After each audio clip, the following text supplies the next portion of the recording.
అలాగే కచ్చాపచ్చాగా దంచుకున్నటువంటి అల్లాన్ని వేసుకోవాలి. 4 పచ్చిమిర్చి వేసుకొని కొంచెం సేపు వేగనివ్వాలి. కొంచెం వేగిన తర్వాత 1/2 కప్ ఆనియన్, 1/2 టేబుల్ స్పూన్ పసుపు, 1 టేబుల్ స్పూన్ సాల్ట్, చివరిగా 2 రెబ్బల కరివేపాకుని యాడ్ చేసుకోవాలి. ఇవన్నీ బాగా వేగనించిన తర్వాత కొంచెం సేపు దీన్ని చల్లారనివ్వాలి.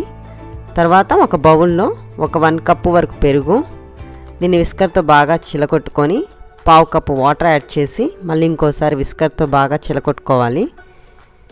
తర్వాత చల్లారినటువంటి ఈ తిరగమాతని పెరుగులో వేసుకొని కలుపుకోవాలి.